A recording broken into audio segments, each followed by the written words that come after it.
Your reaction to the death of the president yesterday? Obviously, everyone that I know is in mourning. He was a very popular figure. He was a very humble person, very different from the description that you gave. He worked very hard for the deprived, the working class, the disenfranchised. He traveled from city to city, from town to town. He was constantly visiting the different provinces. And that's why he was so popular among, especially, as I said, the more disenfranchised and middle class, lower middle class Iranians. Obviously, what you're saying is inaccurate, to say the least. I would say the butchers are in London, in Washington, the people who destroyed Iraq, Afghanistan, Yemen during the disgraceful genocide there, the dirty war in Syria, the destruction of Libya, the sanctions on Venezuela and Cuba.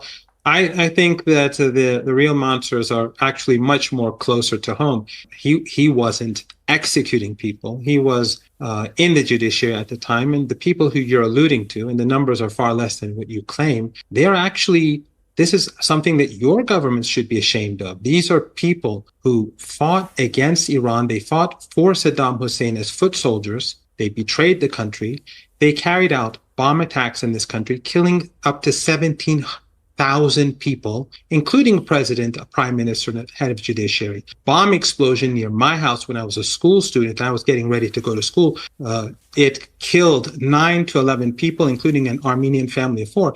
These are the people who you're saying they were murdered by Iranians. No, in Iran, no one has any sympathy for the MEK terrorist organization, which today has a major base in Albania, and it has offices across Europe and North America.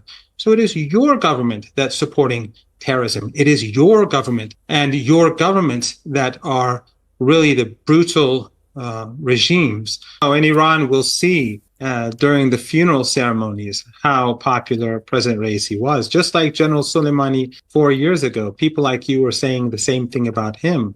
But we saw millions come to the street. Just because in the West you say this sort of thing doesn't mean that that's the reality on the ground over here. Hezbollah was a group that was created as a result of the Israeli regime's invasion of Lebanon. They went and captured the capital in 1982.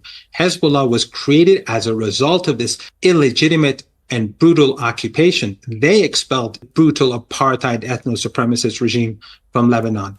And Hamas and other groups in Palestine are the result of 76 years of oppression, ethnic cleansing, and brutality and apartheid from this same regime. So when you speak about the Houthis or Ansar Allah, you're talking about a decade of genocide carried out by the Saudis and the Emiratis, who are your allies, and your governments were supporting them. Your government starved the people of Yemen to bring them to their knees, but you failed, and you failed today as well.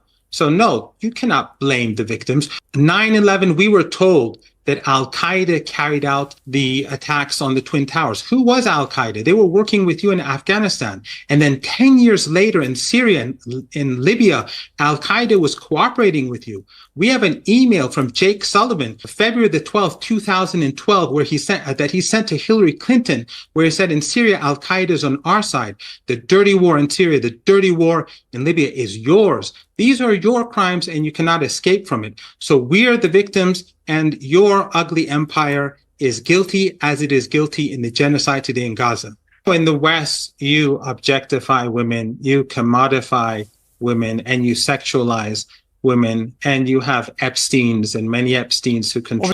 In Iran, we have women pilots, we have women scientists. My boss at the University of Tehran, the dean of my faculty is a woman. For the 21 years that I've been an academic at the University of Tehran, 17 and a half of those years, the dean of my faculty was one woman or another.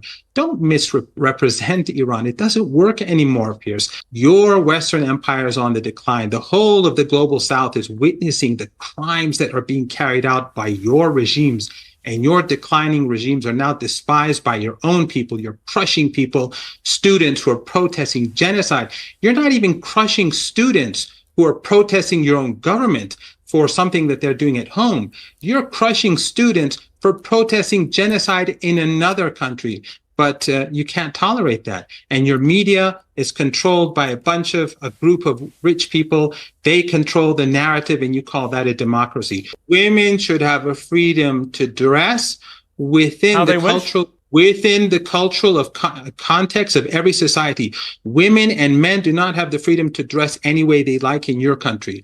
So different societies have different cultures. Actually, I can dress how the hell I like. Well, no, you cannot. You can then take off your clothes right now in front of the camera. Don't talk nonsense. In our culture, the sexualization, objectification, and commodification of women is unacceptable. They should, do.